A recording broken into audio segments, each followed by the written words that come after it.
دوستو آج میں آپ کو امریکہ کے 16ویں صدر جس کا نام ابراہیم لنکن ہے، آج دوستو میں اس کا آپ کو ایک مختصر قصہ سنانے جا رہا ہوں جو کہ بالکل انتہائی غریب گھرانے سے ان کا تعلق تھا، لیکن وہ امریکہ کے صدر بنے۔ دوستو میں نے آج کی اس ویڈیو کو عنوان جو دیا ہے وہ جھونپڑی سے وائٹ ہاؤس تک کا سفر۔ دوستو امید ہے مجھے آپ کو یہ ویڈیو بہت پسند آئے گی۔ اگر دوستو آپ کو یہ ویڈیو پسند آئے تو ضرور ویڈیو کو لائک کریں اور چینل کو سبسکرائب کریں اور ساتھ میں کھڑے بیل آئیکن کو آل پر ضرور پریس کریں تاکہ آئندہ بھی آپ کو اسی طرح کی ویڈیو ملتی رہے۔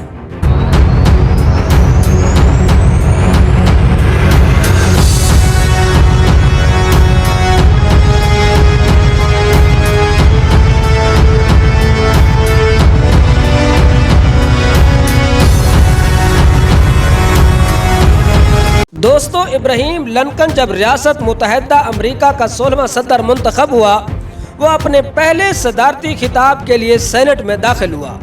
وہ صدر کے لیے مخصوص نشست کی طرف بڑھ رہا تھا کہ اچانک ایک سینیٹر اپنی نشست سے اٹھا اور ابراہیم لنکن سے مخاطب ہو کر بولا، آج تم ملک کے صدر تو بن گئے ہو، مگر تم یہ مت بھولنا کہ تمہارا باپ ہمارے خاندان کے جوتے سیتا تھا۔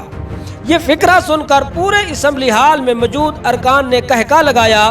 ابراہیم لنکن یہ فکرہ سن کر مسکرایا اور سیدھا ڈائس پر چلا گیا اور اس سینیٹر سے مخاطب ہوا، سر میں جانتا ہوں کہ میرا والد آپ کے خاندان کے گھروں میں جا کر آپ کے جوتے مرمت کرتا تھا اور آپ کے علاوہ اس سینٹ میں اور بھی امراء کے جوتے سیتا ہوگا، لیکن میں پوچھتا ہوں کہ امریکہ میں ہزاروں موچی تھے، مگر پھر بھی آپ کے بزرگ میرے والد سے ہی جوتے بنواتے تھے۔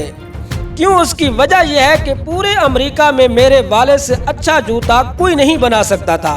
وہ ایک عظیم فنکار تھا، اس کے بنائے جوتے محض جوتے نہیں ہوتے تھے، وہ جوتوں میں اپنی روح ڈال دیتا تھا۔ آج تک میرے والد کے بنائے جوتے کی کسی نے کوئی شکایت نہیں کی۔ آپ کو میرے والد کا بنایا جوتا آج بھی اگر تنگ کرے تو میں حاضر ہوں، میں آپ کو اپنے ہاتھوں سے نیا جوتا بنا کر دوں گا، مگر مجھے یقین ہے کہ کوئی میرے والد کے کام کی شکایت نہیں کرے گا۔ وہ ایک جینیس اور عظیم فنکار تھا اور مجھے ایک موچی کا بیٹا ہونے پر فخر ہے۔ ابراہیم لنکن نے اپنی تقریر ختم کی اور اپنی نشست پر انجمان ہو گیا۔ پورے حال میں خاموشی چھا گئی۔ اس پر فکرہ کسنے والے سینیٹر نے شرمندگی سے اپنا سر جھکا لیا اور اس کے بعد کسی امریکی سیاستدان نے اس پر اعتراض نہیں کیا۔ امریکہ کی تاریخ کے اس پہلے سیاہ فام صدر کا نام ابراہیم لنکن ہے۔ وہ 12 فروری 1809 کو امریکہ کی ریاست کنٹکی کے ایک چھوٹے سے قصبے میں پیدا ہوا۔ اس کے ماں باپ جنگل کنارے لکڑی کے بنے ہوئے ایک کیبن نما کمرے میں رہتے تھے۔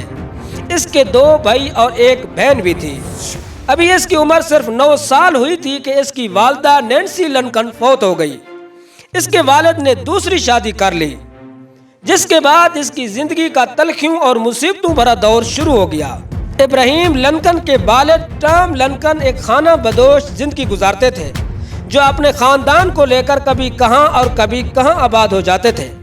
جنگلوں کی لکڑیاں کاٹ کر اور کھیتی باڑی کر کے اپنی بیوی بچوں کا پیٹ پالتے تھے۔ اسی وجہ سے ابراہیم لنکن اپنے بچپن میں کوئی خاص روایتی تعلیم حاصل نہ کر سکے۔ اس کا خاندان ایک قصبے میں مقیم ہوا تو اسے ایک چھوٹے سے سکول میں داخل کرایا، جس کے نصاب میں فقط ایک کتاب تھی اور ایک استاد اسے بلند آواز میں پڑھایا کرتا تھا، جس کے باعث ہمسائے اسے بے تکا اسکول کہا کرتے تھے۔ اس کا ایک فائدہ یہ ہوا کہ جو چیز وہ یاد رکھنا چاہتا اسے بلند آواز میں بار بار پڑھا کرتا تھا۔ ابراہیم لنکن کو کتابوں سے اتنا شغف تھا کہ ساری زندگی اس کے سرہانے کے نیچے ہر وقت ایک نہ ایک کتاب ضرور رہتی تھی۔ اس کے علاوہ اسے تقریر کرنے کا بہت شوق تھا۔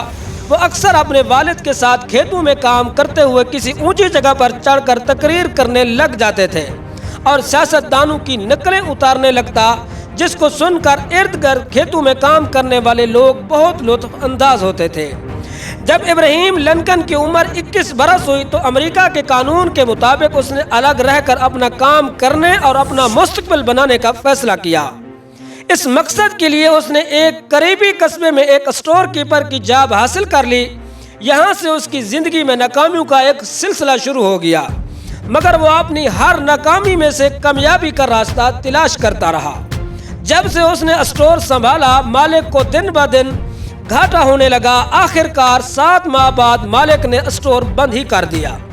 اس کے ساتھ ہی وہ بے روزگار بھی ہو گیا، مگر اس جاب کے دوران اس کی شہرت ایک ایماندار اور محنتی آدمی کے طور پر پورے علاقے میں پھیل چکی تھی، کیونکہ ایک دن اس نے ایک خاتون کو ترازو میں خرابی کی وجہ سے کم سامان تول کر دیا تھا۔ جب اس کو علم ہوا تو باقی سامان کا وزن تول کر وہ اس عورت کے گھر پہنچا کر آیا۔ اس نے اپنی عوامی مقبولیت کو دیکھ کر اپنی ریاست کے انتخابات میں حصہ لینے کا فیصلہ کیا۔ جب الیکشن ہوئے تو وہ بری طرح ہار گیا، مگر اس کے لیے ایک اچھی خبر یہ تھی کہ اس نے اپنے علاقے کی عوام کے کافی ووٹ حاصل کیے تھے۔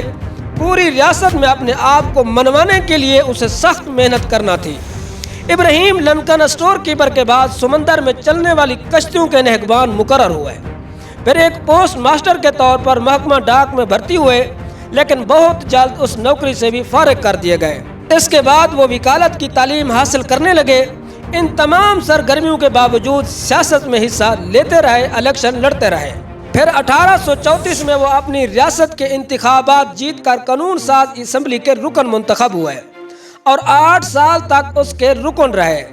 پھر 1847 میں امریکہ کی سیاسی پارٹی کانگریس کے رکن منتخب ہو گئے۔ اس کے بعد ملک کی سب سے بڑی سیاسی جماعت ریپبلک نے انہیں اپنے صدارتی الیکشن کا امیدوار نامزد کر لیا۔ آخر کار 1960 میں وہ امریکہ کے 16ویں صدر منتخب ہو گئے۔ انہوں نے اپنی تمام انتخابی مہم میں ایک ہی نعرہ بلند کیا کہ انسانوں کو انسانوں کی غلامی سے نکالا جائے، کیونکہ اس دور میں سیاہ فام حبشی نسل سفید فام گوروں کی غلام تھی۔ انسانوں کو کسی جنس کی طرح خریدا اور بیچا جاتا تھا۔ غلاموں کی خرید و فروخت کی منڈیاں لگتی تھیں، جس طرح ہمارے ہاں اب جانوروں کی منڈیاں لگتی ہیں۔ ابراہیم لنکن کا سب سے بڑا کارنامہ یہ ہے کہ اس نے سیاہ فام حبشیوں کی آزادی کا اعلان کیا۔ پھر اس وقت ملک ایک خانہ جنگی کی صورتحال سے دوچار تھا۔ اس نے تمام قبائل اور ریاستوں کو متحد کر کے ریاست ہائے متحدہ امریکہ کو مضبوط کیا، جس کی وجہ سے امریکہ آنے والے وقتوں میں ایک سپر پاور کے طور پر ابھرا۔ اس کی پالیسیوں سے ملک کا امیر اور تاجر طبقہ خوش نہیں تھا۔ ایک سازش کے تحت ابراہیم لنکن کو 1965 میں قتل کر دیا گیا، مگر امریکہ کی تاریخ میں اس کا نام ہمیشہ سنہری حروف سے لکھا جائے گا۔ ابراہیم لنکن نے ایک جھونپڑی میں آنکھ کھولی، ایک خانہ بدوش اور کسان کے گھر پر پرورش پائی، لیکن اپنی ذہانت، محنت اور قابلیت کی بدولت وہ امریکہ کا صدر بن گیا۔ زندگی میں کامیابی کے لیے یہ بات اہمیت نہیں رکھتی کہ آپ کا بچپن یا ابتدائی حالات کیسے رہے، یا آپ کس طبقے یا کس نسل سے تعلق رکھتے ہیں۔ ابراہیم لنکن کی زندگی ہمیں یہ سبق دیتی ہے کہ کامیابی کے لیے اگر کوئی چیز اہم ہے تو وہ محنت، جذبہ اور کامیابی حاصل کرنے کی لگن ہے۔ لنکن کو اپنی زندگی میں ہر موڑ پر ناکامیوں کا سامنا کرنا پڑا، لیکن اپنی ہر ناکامی پر وہ ایک جملہ کہتا تھا کہ ناکامی کا کوئی وجود نہیں ہوتا، ناکامی پر دل چھوڑ دینا اصل ناکامی ہے۔